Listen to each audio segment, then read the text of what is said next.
turnout is incredible. It's really great to see how many people show up to learn about our artists and what they do. Just want to acknowledge today that we're on the land of the Bunditjara people, and we pay respects to their elders, past, present, emerging, and any in the room with us today as well. I'm going to step out of the way and let Kathryn take the stage. It is going to be a bit of a moving talk today. So Kathryn's going to have a chat to you. We might move a little bit around if you're flexible. Great. Thanks, Kathryn. Thank you so much for coming. I wasn't expecting this many people, and also I can see half the crowd are old favourites, so they probably know all my story anyway, so you're probably going to hear it again. So just bear with me. Excuse me. I'm going to just start off with a bit of an introduction into just being an artist and how I got started. And then I'm going to pick out a few works in the show and talk more about actually how they were made in the studio, and also take questions. So so here we go. And also, I really want to start by thanking the Hamilton Art Gallery director Joshua Whyte and his team who curated this show. They've done a wonderful job of highlighting or shining a light on 4 contemporary women artists that work within this Western District region. And that's a great privilege for us artists to have the show here, and we're really proud and really grateful. One of the other artists, Madi Whyte, is sitting here down the back. She's got the sculpture and photography in the next room, so you might want to chat to her after as well. So I'll just sort of have to read off my notes a little bit.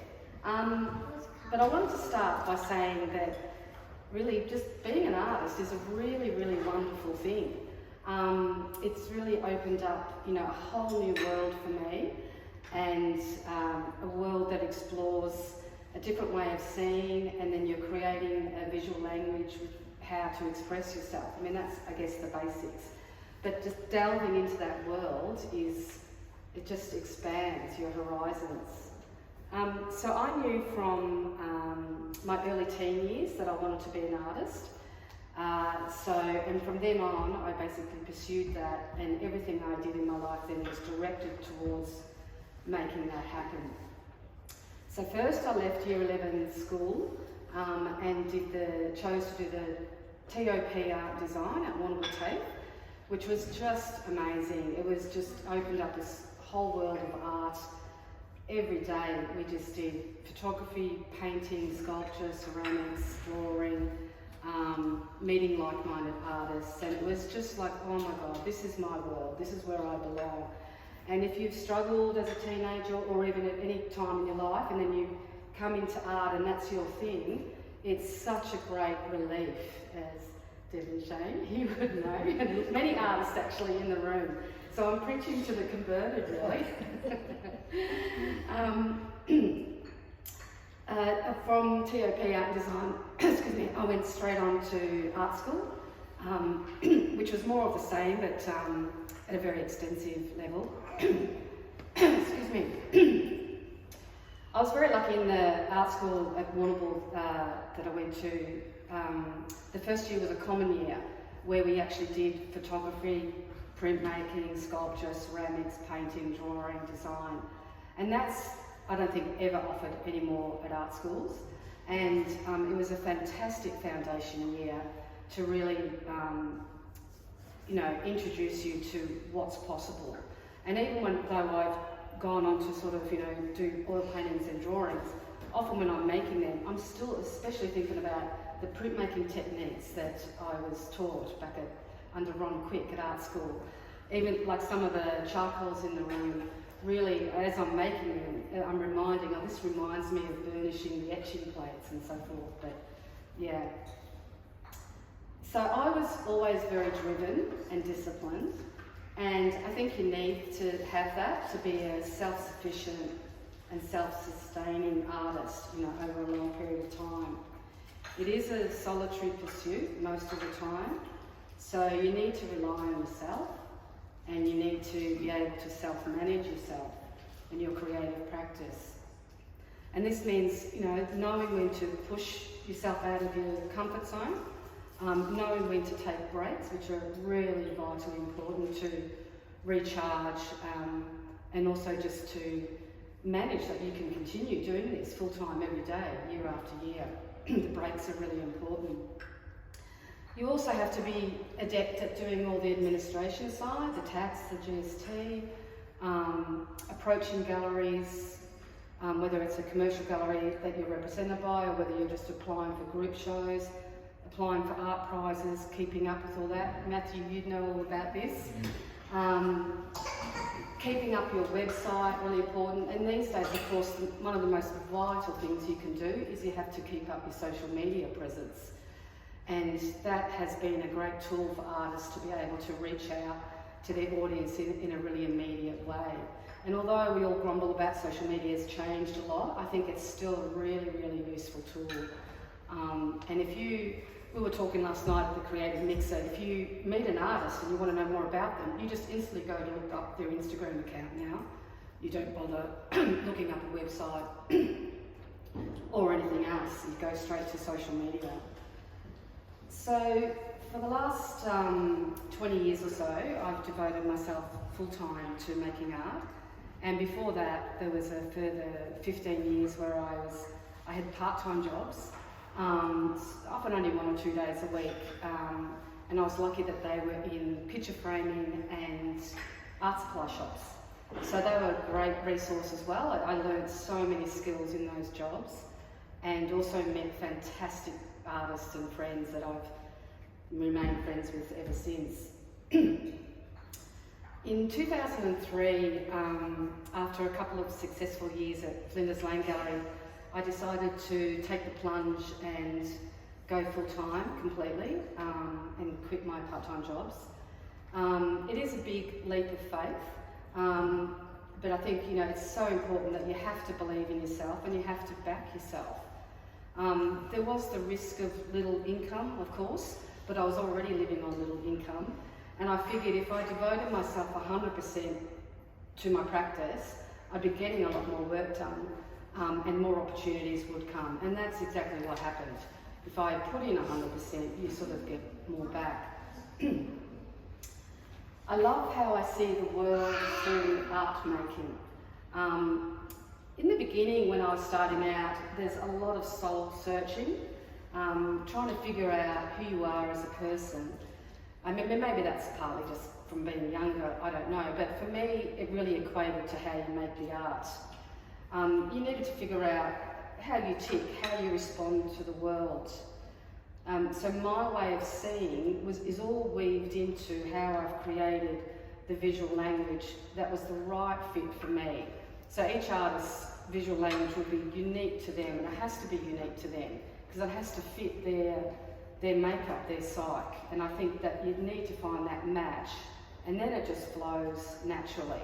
So in the beginning, you may be consciously thinking about it, but after a while, it just becomes a natural thing. So yeah, how I see the world and my makeup as a person, that's been really, that informs how and what my visual language is. And they need to match or it isn't my voice. I think your artwork must come honestly from who you are. Intuition is probably the biggest tool in my paint box, actually. Without my intuition, I'd be lost. Like everything happens for me through intuition. I'm actually not a really big believer in learning correct ways of doing things. Some people like that, but for me, I think especially for sound technical advice, for sure. I think it's really important to use good materials and know about, like with oil painting, don't put a fast drying medium over a slow drying medium because that can cause cracking. And, so there's some basics that you need to know, but other than that, like if you're drawing a vase or something, just draw it how you want to draw it. That's my thinking anyway. So giving depth and meaning and a purpose to your life, for me, my devotion to art has done this, and it's been the driving force. So that's something that now in my older age I can say I'm very pleased that I've taken this path in life. Some of the ongoing concerns in my work have been a sort of a fascination with the dualities of strengths and fragilities, and that's from both from looking within ourselves as people, our human frailties and strengths, and also what I see replicated out in nature. So it's a sort of a give and take conversation, and that's really a theme that's gone through all of my work. The light and the mood and the feel is more important to me as well than actually what I'm painting. I like paring things back to their essential, getting to the essence of something and taking out what's necessary. And that's also probably a way of searching for what's important, what remains. I don't know. I like in my work as a general to evoke a calm and contemplative feel. Again, that's more of the subject matter than the actual trees. It's more about, so it's a long worn saying, but it's more about how they're painted than what they're painted is what the work's about. So I want to take the work beyond just the literal and elevate it in some way to a sort of a sublime or transcend something, so it takes you out of the everyday and hopefully gives you a bit of searching or looking for a bit more meaning or a bit more depth in our lives. So it sort of takes us out of the everyday. The landscapes of Western Victoria, of course, have always been the main inspiration for my work. And again, I mostly see the trees and landscapes more as a metaphor. I'm not so interested in realistically depicting them. So, the mood and the light and the feel is more what I'm after, and that's the subject matter. And it's also linked in with time and history and my memories. So all of that sort of pours into the work as well. So the mood, the light, the sense of space, the distance, the intimacy, the isolation, the calmness, and always I'm looking for a harmony and a balance with all of that. So everything that goes into my work, and I'll talk a bit more about the making of the work in a sec, my end result is I'm looking for a balance and harmony in all those elements, whether they're the sort of metaphorical elements or the physical elements. I want to get that sort of balance and calm in the end. But the making of them in the studio is often a wild frenzy. So you wouldn't know what goes into this unless you saw my Instagram 2 days ago, where I put up a little snippet of the painting frenzy on the sky. It's quite funny. So yeah, I've been working for about 35 years now doing this. So all those concerns that I kind of dug into and looked at in the beginning, it all just sort of comes naturally now. It's all kind of just in my psyche, and I kind of trust what I'm doing and the way I'm working. So each series I do is more about pushing, okay, what can I do with these elements now? And you might try and do a different reading of it or push it in some other ways. So I'm always still learning and trying different techniques. And trying to find ways to make the work better, do the best I can, and to make them more powerful. Just a funny little odd thing, mostly I've worked in exhibition series every year for a long time, and it's very intense work, and I've heard this from a lot of other artists. Once we finish that series or that exhibition, we often have a break because we're exhausted. And then you go back into the studio and the big blank white canvases are there, and it's like you completely forget how to paint. Mm-hmm. And like even when you come in and see your work on exhibition, you walk in and you go, how on earth did I do that? It's really weird. And I've heard it from a lot of artists, and I was thinking about it the other day, and I was thinking, I could be wrong, but I was thinking maybe it has something to do with when we're in that zone, we're really using a different part of our brain, I gather. And so we're in a very intuitive, creative kind of zone. And then when you step out of that, you're in the more logical part of your brain. And so maybe those two don't always connect. But when or I've got a really bad memory, which I think it's probably got more to do with it. But I do find that once you can start painting again, it just comes back. And as you're doing it, you're like, oh, that's right, you know. And then as you also, like the other day, I was working on a new series, and I'm doing it, and I'm remembering paintings that I did maybe, 15 years ago. You remember working on particular works as you're doing new works. But the other tool I have up my sleeve is I take 1 million photos in the studio, and I photograph every day what I'm doing. And so every painting has got a photographic documentation catalogue.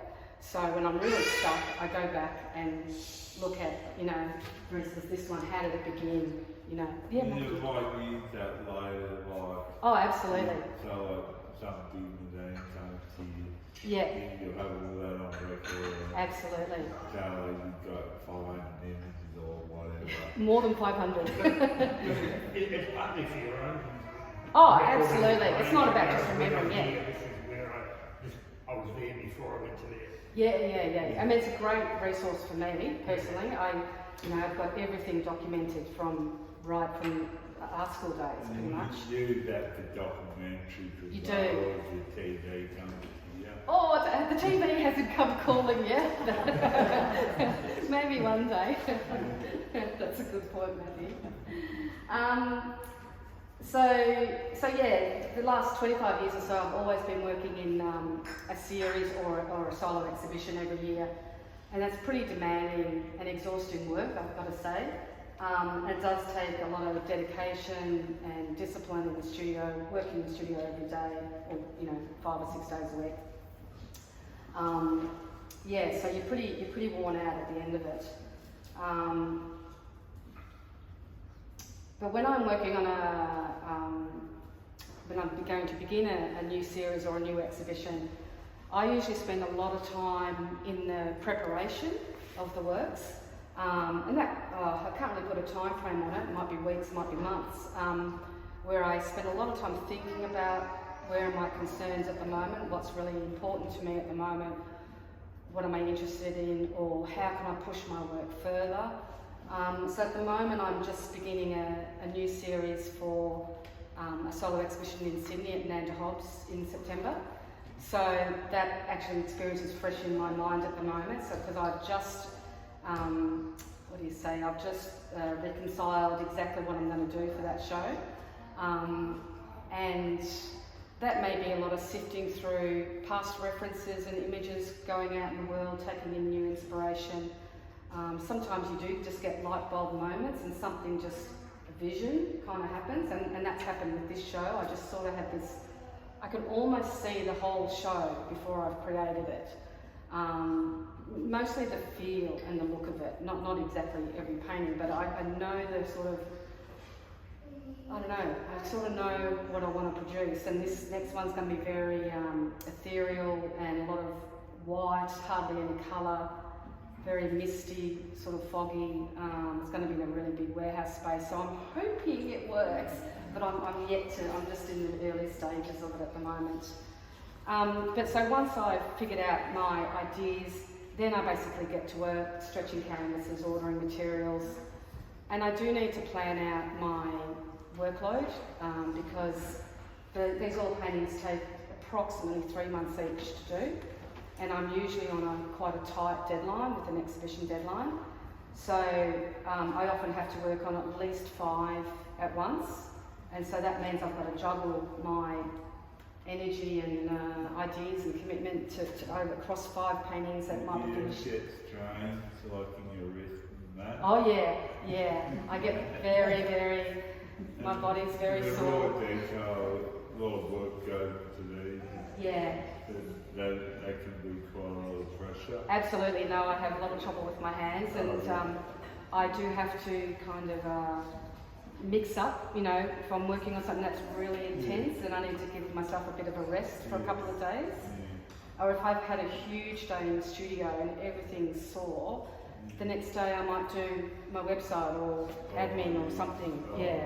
So I have to give myself...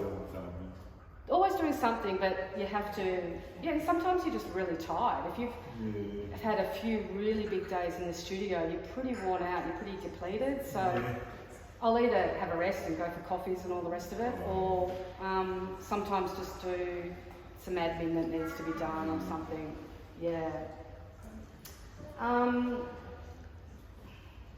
So the way I operate is that focus and the vision of working towards a solo show. That's pretty much what I've done for the last 20, 30 years, and it's something I really love. So That's a long time. that helps. That's a really long time. It is a long time. How many years have you been doing it? I am. There you go, and you'll be doing it for another 30 or 40, probably. Probably. Yeah. So that's just sort of the general blurb about my sort of introduction to being an artist. So Here and Now is being curated by the director Joshua Whyte and put together by his gallery team. And for the work that I've got here, they've selected works from really about 3 different series over the recent years. So the most recent work are these 3 paintings here, and they've all been done in the last 1 to 2 years. And they're sort of the more moody, ethereal works. This one on the wall here is actually from 2009, but it fits in with that same sort of intention. The work in the middle, the pencil pine paintings and the charcoals, they're from 2018, 2019, when I had a solo show at Nanderholz in Sydney called The Way Home. And the work down the end, which we might go to in a bit, is the really detailed charcoals from my Rapture series from just last year. It was exhibited at Immortal at the project. So we might just, I don't know, we will do questions as well, but I thought maybe we'll start with this one. I will just read a tiny passage. It was just part of the artist's statement for this painting. And then I'll just talk a bit more active about it. So it's called Time Passing. So I've passed this row of old pines my whole life on the corner of the dirt road of our family farm. They have stood witness to fires, drought, changing weather and seasons, and all the thoughts in my mind as I've travelled past, signalling a closeness to home. As my sister Teresa will attest. Winter has always been an inspiration. The light is softer. There's a closing in as we hibernate. I find that the wild weather sort of brings us closer to the elements and then therefore closer to ourselves in some way. Again, I know I'm sort of repeating myself, but it's the mood, the light, the space, the distance. These battered pines are both strong and fragile. They're markers of time. There's a stillness and a calm as life's kind of ravaged by. Now these pines, I don't think I said it yet, they're on the corner of our road to our farm, but they've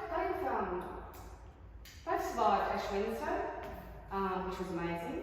I mean, amazing that they survived. Ash winter was amazing, because it was on our farm as well. Droughts, floods, and it's still standing. And, so since we've been, baby in going past these trees and to now when I've moved away and to Melbourne and overseas, come back, they're still there. There is actually 10 of them, there's only 9 there, but there is actually 10 of them. And we're one of 10 kids, so it could be significant. One for each. Yeah. So, just technically, or studio-wise, this painting I worked on for over a year, which is sort of more unusual. I think it was because sometimes you're changing your mind about which direction you want the painting to go. Or I got it to a certain state and then I wasn't perhaps quite happy with it or unsure about it, and I put it to rest for a while and worked on other things and then came back to it. Kathryn, you probably saw all the different stages in the studio visits. It looks calm, but I'll tell you, if you look back at the photos and the videos of how it was made, So the funny thing is that the skies, I mean, there's probably had, I don't know, 20, 30 layers on it. They're worked in a frenzy. I have to work really fast. I put on these big glazes of colour that I make up. This is a different technique to how I used to work in the old days. This is just something I've been doing the last few years. And while it's all really drippy, then I'm getting some dry white on an old brush. Oh no, hang on, now I see the brush, I've changed that technique. And I'm mixing it in, almost like kind of mixing a cake. But I have to work really fast because it's all about the drying time of the paint. And you've only got a certain amount of time before it gets too dry and tacky and you can't mix it anymore, it stops blending. So I really have to have good energy and have a good night's sleep the night before I tackle something like this. And I got onto these beautiful big 3-inch wide Teflon soft brushes. And I have about seven of them on the go, ready, because I'm starting with a wet colour, like a dark bluey grey colour. And then I've got one for the white. And then as I'm blending, I have to constantly pick up new brushes that are dry. And you have to just blend it all out so it's nice. I want to blend it all out so it's all nice and smooth. And that's just one layer. And then that will be repeated countless times until you get the right thing. But every time as you're touching the paint and changing something, then something else that might be working down here, then you've got to go back and rework that. So you're always constantly basically pushing and pulling, pushing things back, bringing them forward, and reworking. I rework a lot. And it does drive me nuts in the detail work that goes into the trees, because sometimes I paint the trees in detail way too early. Then they all get covered over in the glazes that I'm doing the sky on, and then I have to repaint those trees. And I think I've picked the right time to repaint the trees, and then I'll cover them again, but then I'll have to repaint the trees again. So that, I've got to get that timing right, and sometimes, especially with these types of trees, it's a lot trickier. With winter over here, that's actually the most recent painting I've done. And I do love working on the cypress hedges. And it was a little bit more straightforward in that I knew exactly what I wanted to do with this painting. And I did a lot of work in the underwork. So it's covered a bit now, but if you look close at the foreground, there's lots and lots of layers of tiny detail and different colours that go into the foreground, and more that was in the trees, in the hedges. But then I've worked over it and softened it back and put glazes over it.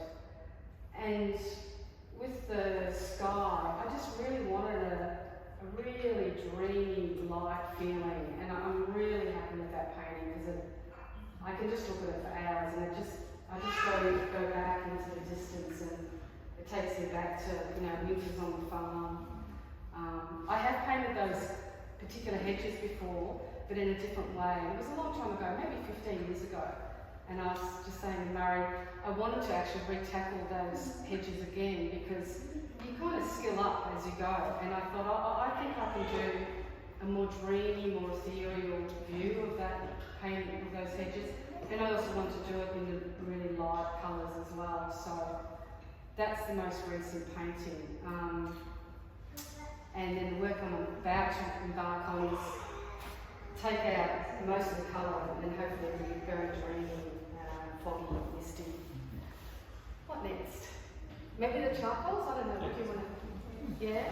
So if you want to move perhaps down to the end, I'll just talk about the most recent charcoals. Yeah, bring the chairs. If it's not too much trouble. Or you can make it bring a scope.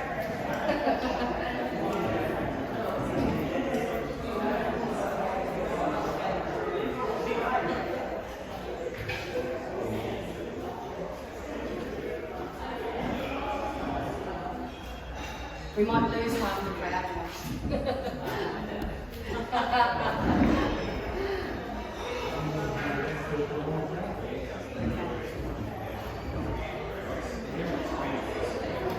Everyone's refreshing their cups of tea.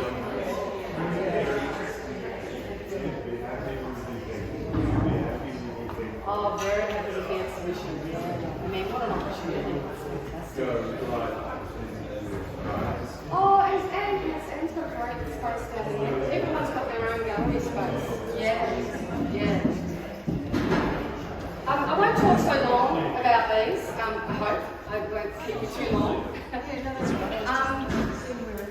So these are also the most recent charcoals that I've done. And the series was called Rapture. What happened was, as you can kind of hear from that, I've been painting for a very long time, and I really needed a break from painting. I needed to refresh my practice a bit, and I felt like I was getting a little bit stuck. And it also coincided with all the lockdowns, and maybe because we were closed in, and I don't know, I just started looking within more. Perhaps I wasn't out in the landscape as much. So I threw down the paintbrushes and thought, I'm going to draw for a year. And I started this series. It's on beautiful Stonehenge printmaking paper, really soft. And I just got completely engrossed in the detail of the work. So unlike how I do the paintings when I have to work on several at once, with this series I just worked out one drawing, what I was going to draw, and worked on it for like 10-12 hours a day for maybe 3 weeks, and didn't look or think about any other artwork. I didn't even know what I was going to do next. And I just got completely absorbed in the process of charcoal drawing. So all I was thinking about was light and dark and texture, and whether I'm doing delicate handling of the charcoal, whether I'm doing strong, what areas I'm contrasting really strongly, what areas I'm contrasting really subtly. So my whole brain was just thinking in visual language terms. And I often didn't want to barely go to bed, although I did. And I didn't really want to stop the drawing because I was enjoying it so much. And that hasn't really happened before until I'd done this series of drawings. And so there was about, actually I can't remember how many, maybe 15 all up. So it's a pretty intense series. So these trees actually came from when we lived up in Queensland, from near the Glasshouse Mountains with all the vines wrapped around them. And so actually, yeah, these 3. And this bougainvillea actually came from the time when we lived in Dubai, in Abu Dhabi for a long time. And there was always beautiful bougainvillea around, and my time there, I really started to look at the detail of things and look up close and trying to find the beauty in everything I saw. Because we were living in a very urban, huge city. So I was just finding my inspiration in the little gardens around where we lived. And it's incredible sunshine every day there, so you get amazing shadows. So I started looking at really shadow and light. And so that's how these ones started. And just, yeah, I've cropped in quite close. The flowers are actually done with the Jettas black compressed charcoal. And then I've worked in willow charcoal for the background. Yeah, so all the charcoals, all these charcoals they're mostly willow charcoal, actually, these ones, which is quite crumbly and hard to work with. But it's just, again, it's that layering process, just doing layer after layer and rubbing back, using the eraser a lot. I got onto an eraser pen, I think you'd call it. It's just a tiny little, like a nib of a pen that's an eraser. And that was a great discovery, so that helped. So some in the trees, I've kind of been tapping it and banging it, and just because I wanted to sort of maybe soften the area that I'd done. And then I'd later go over it with some charcoal, and to my surprise and the delight, it had embossed the paper, so it actually helped accentuate the textures that were in the trees. So yeah, it was just a really enjoyable series that I worked on. Anyone got any questions at this stage?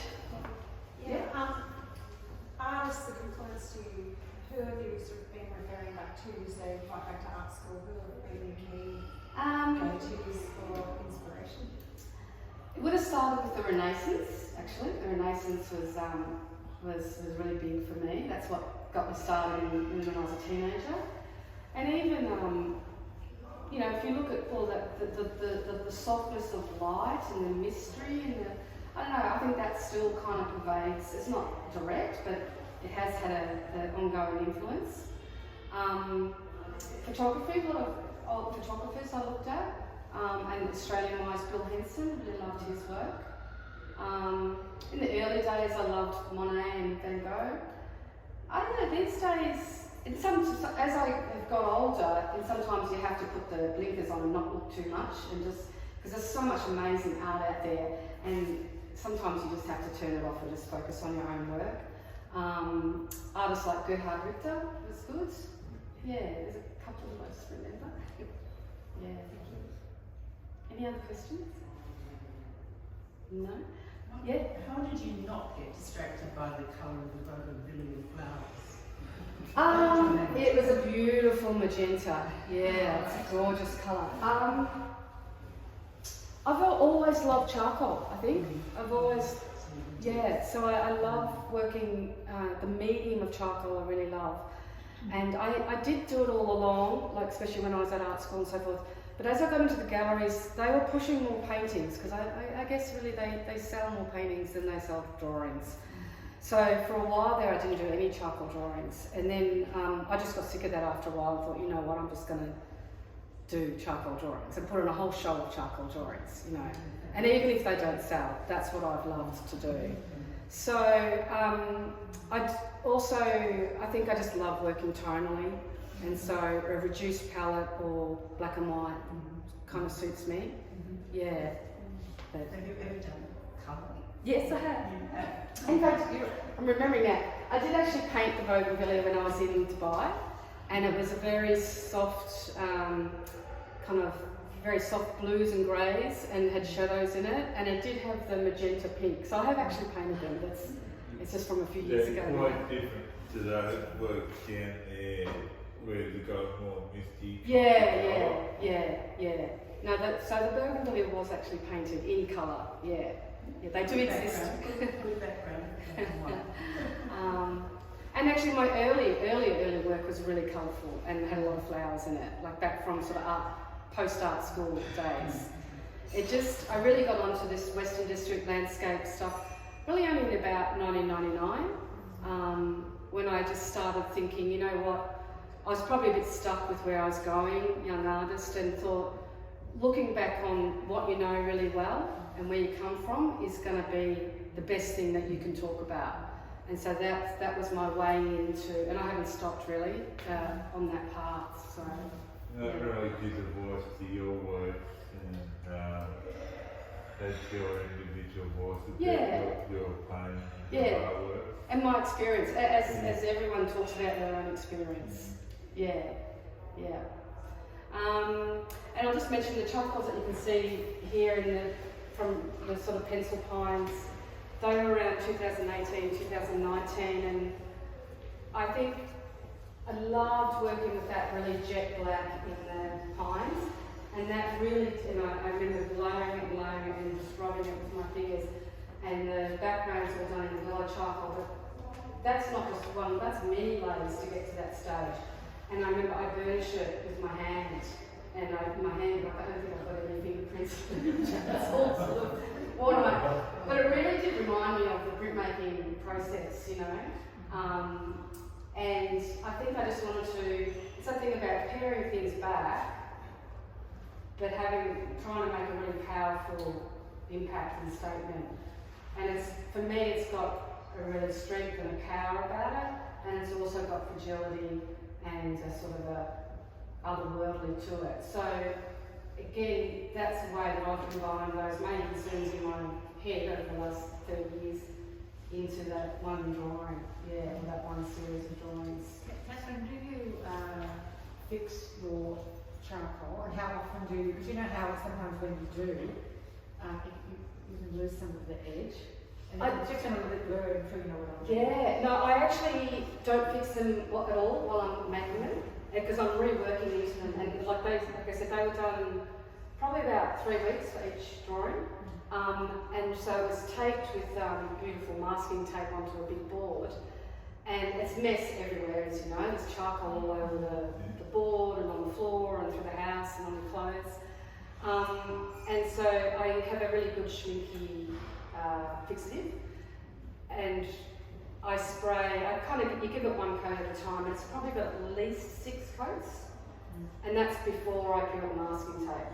And the peeling the masking tape is one of the fun parts of it too, because everything's black and messy around it, and sometimes I even video it, because I peel the masking tape, and you've just got this crisp white line coming out of all this blackness and mess, and the drawing just pops. So that's how I get the really nice white edge on the drawings, which lifts them a bit. Yeah. What kind of paper do you use for the charcoals? Yeah, this is it's called Stonehenge. It's a printmaking paper. It's very soft and very smooth. I have used other papers years gone by, but once I got onto this, I've just kept with it. So that size there is the kind of regular sheet, and then you can get them in this next oversized sheet. So I just buy a whole packet and have them in my plan drawers. And you can get it in a roll as well, but a roll's kind of hard to manage. Before you're going to show the drawing, when you're... Say that again? Before you're going to show them... Yeah, so these drawings, did you see the show at the F Project? Yeah, so it was just a drawing show. The whole exhibition was just drawings, So that's the first time I've done a only charcoal solo show. So we could do all of that down the track? I'll see. I don't know. We'll see what happens. Yes?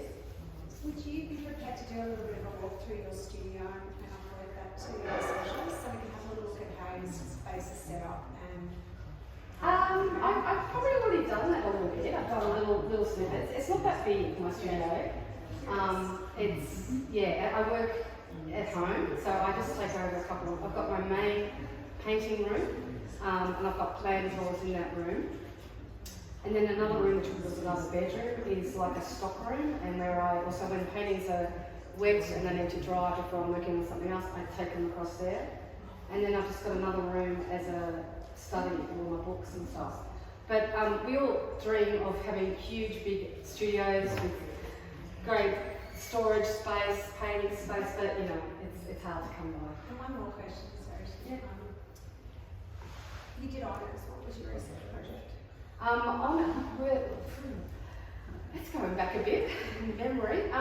It was 1989 I did honours at RMIT, and from memory it was just, we didn't have to write a paper, it was literally just project work, so it was just doing the paintings, and we pretty much just left to our own devices.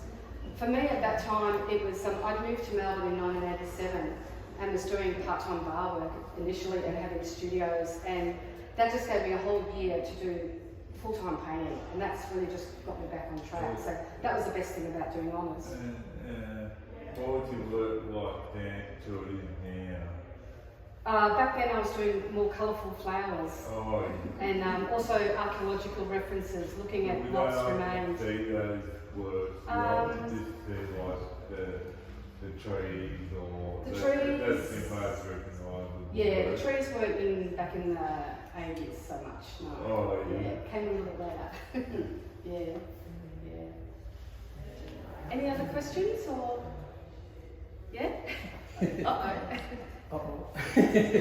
So, growing up on the farm in a rural setting, how did you survive? You obviously had a clear idea of what was important to you, and you were seeing things differently to 6 brothers and 3 sisters maybe.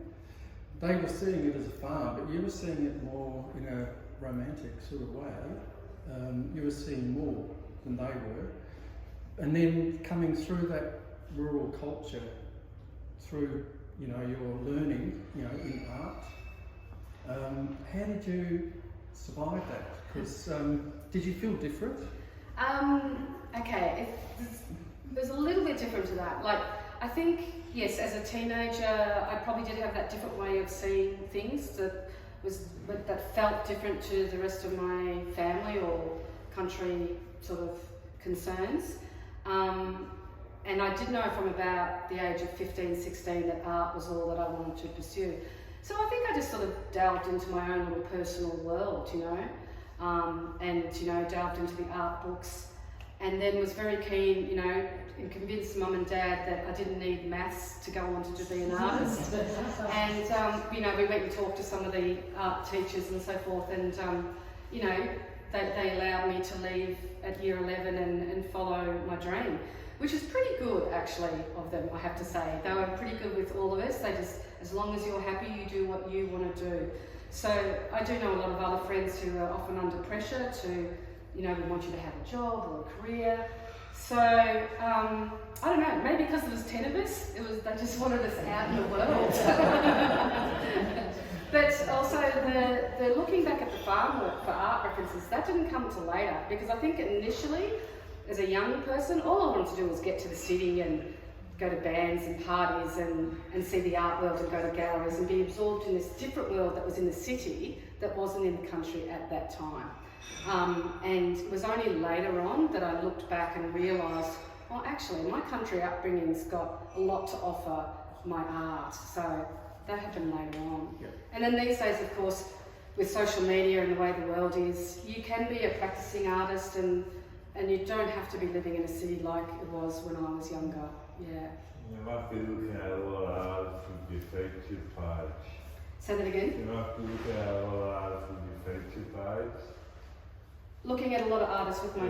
With your feature page. Oh, you mean on Instagram? Yeah. Oh, yeah. No, I'm following, that's all I do is look at other artists and art on Instagram, yeah. You post that quite regularly. And Oh, the Warrnambool Region Arts yeah, page. that's what I mean. You must be looking at a lot of artists. Oh, yeah. Feature on that all the time. So that's another little sidekick that I started in during COVID times was, it's just a social media platform called Warrnambool Region Arts, and I just thought there was a need for it, you know, to add to what was already happening.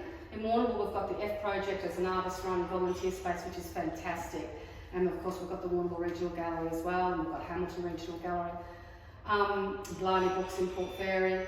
But the social media platform was a way to just follow artists in a pretty wide area, actually, of the Western District, and promote and share their work. And that was a way for other artists to go, oh right, I didn't know you were living in Hamilton and making sculpture or whatever.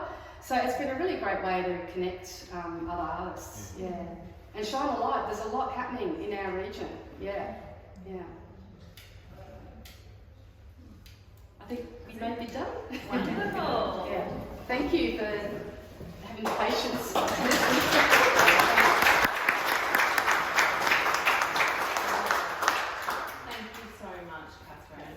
You are such an incredible speaker, really personable, so thank you for sharing everything that you do with us. And please everyone stay and have a chat with Kathryn and have a tea, coffee, there's some food out there as well. Thank you so much. Thank you. Have a bit of relax now, okay?